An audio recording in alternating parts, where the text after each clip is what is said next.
যারা যারা চাকরি রিলেটেড গুরুত্বপূর্ণ আপডেট নিউজটা দেখার জন্য ক্লিক করেছেন, ভিডিওটি দেখতে লাইক দিয়ে কন্টিনিউ করা অনুরোধ জানাচ্ছি। আসসালামু আলাইকুম বন্ধুরা, অবশেষে ইএফটিতে নতুন করে তৃতীয় ধাপে টাকা ছাড়ের নির্দেশ দিয়েছে শিক্ষা মন্ত্রণালয়। আজকে ভিডিওটি খুবই গুরুত্বপূর্ণ, কেউ মিস করবেন না, সকলে ভিডিওটি প্রথম থেকে শেষ অবধি দেখার চেষ্টা করবেন।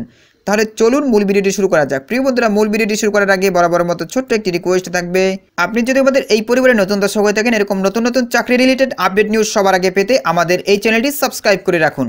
প্রিয় বন্ধুরা, আপনাদেরকে একটি বিষয় বলতেই হয়, সেটা হচ্ছে আপনারা ভিডিও পুরোপুরি না দেখি বাজে কমেন্ট করা শুরু করেন এবং অনেকেই কমেন্টে বলে থাকেন যে আমার বানানো নিউজ আমি বানিয়ে বানিয়ে আপনাদের নিউজ শেয়ার করি। এখানে প্রিয় বন্ধুরা দেখতে পাচ্ছেন দৈনিকশিক্ষা.com-এ কিন্তু আজকের এই আপডেট নিউজটি প্রকাশ করা হচ্ছে। আপনাদেরকে একদম সোর্স দেখাচ্ছি। এখানে দেখতে পাচ্ছেন বলা হচ্ছে ইএফটিতে আরও 84,000 শিক্ষকের এমপিও ছাড়ের নির্দেশ। এখানে প্রিয় বন্ধুরা দেখতে পাচ্ছেন এই নিউজটি প্রকাশ করা হচ্ছে 3 ফেব্রুয়ারি 2025 তারিখ। এখানে দেখতে পাচ্ছেন 5টা 16 মিনিটে কিন্তু এই নিউজটি প্রকাশ করা হচ্ছে। তো যখনই কোনো আপডেট নিউজ প্রকাশ করা হয় তখনই কিন্তু সাথে সাথে আপনাদের মাঝে শেয়ার করার চেষ্টা করি। আশা করি আপনারা বুঝতে পেরেছেন। প্রিয় বন্ধুরা, এখানে বলা হয়েছে বেসরকারি শিক্ষা প্রতিষ্ঠানগুলোর স্কুল ও কলেজ এমপিওভুক্ত শিক্ষক কর্মচারীদের 2024 এর ডিসেম্বর মাসের আংশিক তৃতীয় লটের বেতন ও ভাতার সরকারি অংশ বাবদ 214,64,65,799 টাকা বিভাজন অনুসারে ইএফটির মাধ্যমে পাঠানোর জন্য নির্দেশ ক্রমের সরকারি মঞ্জুরি করা হয়েছে। নিচে একদম বিস্তারিতভাবে উল্লেখ করা হয়েছে। এখানে প্রিয় বন্ধুরা বলা হয়েছে এমপিভুক্ত শিক্ষক কর্মচারীদের আইবাস ডাবল প্লাসের ইলেকট্রনিক্স ফান্ড ট্রান্সফারে বেতন ভাতা ও অবসর সুবিধার তৃতীয় ধাপের টাকা ছাড়ের নির্দেশ দিয়েছে শিক্ষা মন্ত্রণালয়। এই ধাপে স্কুল কলেজের মোট 84,776 জন শিক্ষক কর্মচারীর অ্যাকাউন্টে টাকা যাবে। তাদের মধ্যে স্কুলের 65,683 জন ও কলেজের 19,093 জন শিক্ষক কর্মচারী রয়েছেন। সোমবার 3 ফেব্রুয়ারি শিক্ষা মন্ত্রণালয়ের একাধিক কর্মকর্তা দৈনিক আমাদের বার্তাকে জানান, এই সংক্রান্ত চিঠি চিফ অ্যাকাউন্টস অ্যান্ড ফিনান্স অফিসারের কাছে পাঠানো হয়েছে।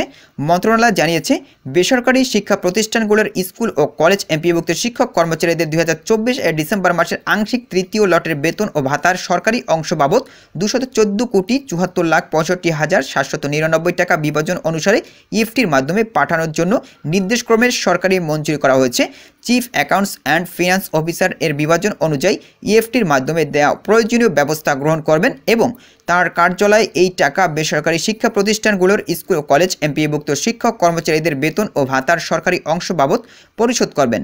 জানা গেছে সরকারি শিক্ষক কর্মকর্তা কর্মচারীরা ইএফটির মাধ্যমে বেতন ভাতা পান, তবে এমপিওভুক্ত শিক্ষক কর্মচারীদের বেতন ভাতা সরকারি কোষাগার থেকে ছাড় হলেও তার রাষ্ট্রায়ত্ত 8টি ব্যাংকের মাধ্যমে অ্যানালগ পদ্ধতিতে ছাড় হয়।